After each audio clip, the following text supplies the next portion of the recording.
Today, I'm going to walk you through setting up your professional business emails with Google Workspace. This is updated for 2026. Now, I use Google Workspace for our entire business. What I love is you're not just getting access to affordable professional team emails, you also get access to a full suite of AI business communication and productivity tools. Okay, so with that covered and without wasting any more time, let's go ahead and set up your professional business emails with Google Workspace. Okay, so to create a professional business email with Google, we need to sign up with Google Workspace. This will give us access to setting up professional team emails, and we'll also be able to leverage all the integrated apps and tools that Google Workspace offers. Now to arrive here, simply head over to your browser and type in workspace.google.com. You can also click on the first link in the description below this video, and that's going to take you here, then navigate down to Start Free Trial. Now depending on what plan you decide to choose, you'll get access to a 14-day free trial. And we'll touch on pricing soon, but most likely the starter plan will be sufficient enough for your small business. And you can always upgrade at any time. This will give you more cloud storage, more features within the different apps, and AI capabilities. Now just quickly, if you want to learn about all the AI tools and features that you have access to inside of Google Workspace, I'll add a dedicated tutorial down below in the description. This will get you familiar with all the different AI tools and features that you can leverage. Okay, so to set up a professional business email with Google, let's first add our business name. The business example I'll be using today to set up professional business emails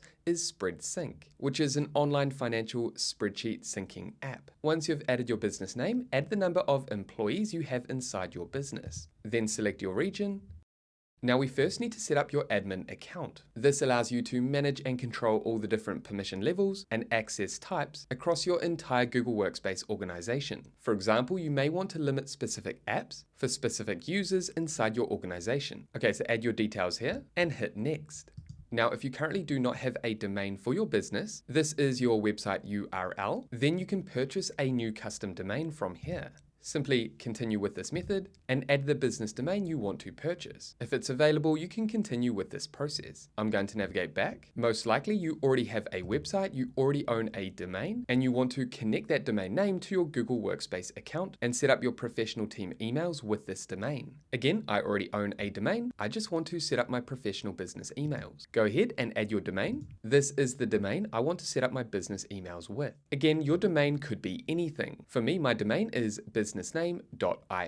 Most likely you're using .com or a localized TLD like .co.nz for New Zealand, .co.uk for United Kingdom, or .com.au for Australian-based businesses. It doesn't matter, add your domain in here and click on next. Make sure you added the correct domain name, then click on next again. Create a username. Ideally, you want to add your name for the first business email you're setting up, and later on you can add aliases, which would point to your primary email. An email alias could be sales at, info at, quotes at, or help at. Okay, once you've added your first business email, add a password and confirm that password. Then select these options if you like, and click on agree and continue. Here you'll be recommended a plan. You can see Google Workspace is recommending the Plus plan. We're going to navigate down here and click on Compare Plans, then navigate up to Start a Plan and click here. Again, this is the most affordable plan in terms of how much you're paying per month. Now it's important to note that it's $12.60 per user per month. This is in New Zealand dollars, and in other currencies, it will show a different figure. So for example, if we wanted to set up 5 business emails, that would be 5 times this amount, around $60 for me per month. Again, as I mentioned, the starter plan is sufficient enough for most businesses. And again, you can upgrade at any time to access more advanced features and AI tools. Okay, let's go ahead and click on try at no cost for 14 days. Again, if you want to learn more about all the different tools and features that you can access inside of Google Workspace, I will add other relevant tutorials down below that will help you get familiar with all the different apps and tools you have access to inside of Google Workspace. Okay, navigate down and add your business information. Then once you've added your details, check your order summary. You can cancel at any time. If you do within 14 days, you won't be charged anything. Okay, navigate down and hit checkout. Here we can quickly add additional users. Each user will add additional storage for your workspace, easily collaborate with users in Gmail, Drive, Docs, and more. If you only want to create one business email for now, simply click on Skip Now. For me, I'm going to create one more account, one more business email for a team member. Once you've added their first name, last name, their username, again, this is what their primary email will look like, come down and click on Add User. As you can see, Emma at business name has been added to your team. Great, we now have 2 people that have business emails inside our team. Great, we now have 2 team members that have their own business emails inside our team. Simply add more if you like. For now, let's continue to the next step. Okay, now we need to set up our domain. Okay, so remember I mentioned I purchased a domain from a different site. If you're following along with this video, you're most likely in the same situation. So let's go ahead and connect that domain with Google Workspace so we can start using our business emails. Click on Get Started, then select your domain host. For me, that has automatically been selected. Hostinger, then click on Start Guided Verification. Now, this process used to be quite complicated. However, with AI with Gemini, the process is a lot more smooth. Come down, click on Start Guided Setup. Okay, so here you can see this chat has opened. Let's go ahead and make this larger. And you'll see the option to sign into your hosting provider. Simply click here. Once you've logged in, come down and click on Share Screen. Choose the screen and hit Share. Now you just have to follow this process. It will be slightly different depending on where you purchase your domain from. For me, I need to jump over to Domains. As you can see, we have domains over here. Then I need to find the domain and click on Manage. Here's the domain. I'm going to move this across, Manage. Let's move this back. On the left-hand side, navigation menu, click DNS/name servers. Here we can see the option over here. As you can see, AI makes this process a lot easier. Now, this is the important part. We need to update our DNS settings. Okay, let's walk through this process. This process here will be the same across every domain provider when connecting your domain from a third-party provider to Google Workspace. In the Type drop-down menu, under Manage DNS Records, select Text. If we navigate down here, again, I'm going to make this smaller. Here we have Type, select Text. The second step in the name field, enter @ So what we want to do is add the @ symbol here under name, then text values. We need to find this value down here. Click on Copy, text value copy to clipboard, and add that here under text value.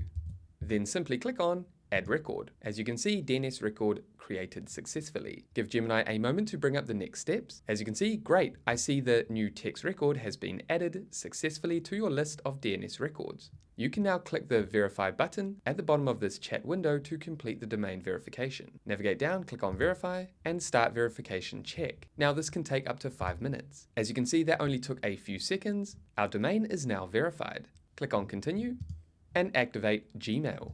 Click on Activate Gmail, and now we need to set up Gmail so that our team can send and receive emails. This is using our connected domain. Click on Continue, and here we have all the users we've currently added. I recommend setting up your entire team workspace here first before proceeding with activation. For me, I only have 2 team members as part of my small business for now, so let's go ahead and proceed with activation. Now to activate Gmail, we need to do a few more things. First, let's delete any pre-existing MX codes associated with your domain, and we want to replace those with the MX record here. So let's jump back over to your domain provider. Here I am back inside of Hostinger.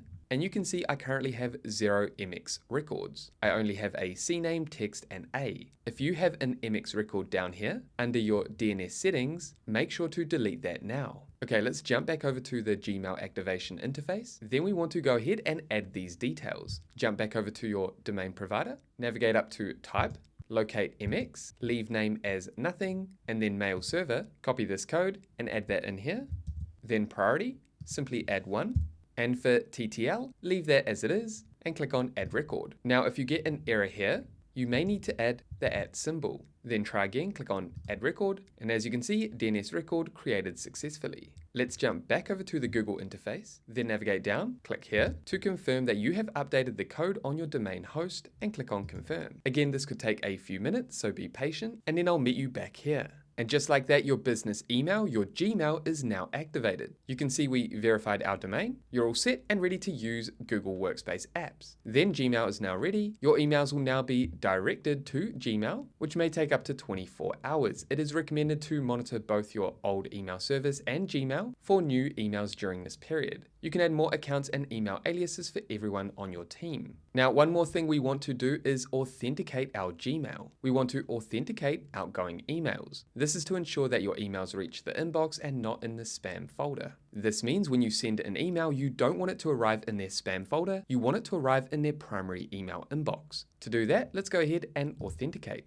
Here we need to add a DKIM key. Simply click on Generate Key. And again, this information here, like we did earlier, we need to add to our domain provider, our DNS records. Again, jump back into your domain's DNS settings, and under Type, we need to locate text again, add the name, just in here, then text value, which is this large piece of text. Again, just copy and paste. And then for the TTL, we can leave it as it is and click on Add Record. As you can see, DNS record created successfully, and you can see that here. Navigate back, then navigate down to confirm that we have updated the code on your domain host. Click on Confirm, and again, give this a moment. And as you can see down here, that step has been completed. Now let's go ahead and log into our Gmail. Simply type in gmail.com and you'll automatically be taken into your inbox. If you're not, go ahead and log in with your login details. Remember, you created a password earlier. If we navigate up to our account, you can see this is the account for Stewart at spreadsync.io. And congratulations, just like that, you're ready to send and receive emails using your business email. Now you'll get some prompts for setting up security, like adding a recovery phone number and backup email. So you want to take the time to do that. However, if we navigate up to Compose, here we can now send an email. Okay, let's go ahead and send a test email to this address. I've added test email in the subject and a basic body. Let's come down and click on send. I'm going to jump into the inbox of the email recipient we just sent this test email to. And as you can see, here's the test email from Stewart Gauld, Stewart at spreadsync.io. And that's arrived inside the primary email. Now it's important to warm up your email for it to gain credibility and authority. So spend a little bit of time sending emails to yourself to different email addresses and responding to quickly warm up your email. This is not essential, but it definitely helps, especially for a brand new Google Workspace account. Jump over to your profile and click on Admin Console. You may need to add your password again, and that will take you here. And this is where you can manage your entire Google Workspace account. This is in terms of managing all your users, adding your branding, and customizing everything to do with your Google Workspace account. Now, one last thing I want to mention is adding email aliases. Simply navigate over to Users, click on Users, and here you can add additional team users. You can also manage each account by resetting passwords, adding different names, or again, adding aliases and permission sets. Navigate down. Now, each user within your organization can create up to 30 email aliases. For example, sales@mydomain.com. Let's add another. I'm also the admin and the support guy. Simply click on Save. And now we can receive emails to our primary inbox if someone sends an email to these different aliases. Okay, let's navigate back over to Home. Again, you can see other key things down here like managing users, we just mentioned, adding your billing or managing your billing, adding group emails, and other things. You can also chat with AI to help you understand your admin account. However, that is it for this tutorial. You now have your team business emails set up and ready to go. I'll add other relevant and lead on Google Workspace tutorials that will help you get the most out of your Google Workspace account. And there we have it, guys. That is how you can quickly set up your professional team emails with Google Workspace. If you have any questions about this video, about this tutorial, make sure to pop those down below. And with that said, thank you so much for watching this tutorial all the way through to the end. If you got value, make sure you leave a like and subscribe to this video, and that way I'll see you in the next video. Take care, everyone.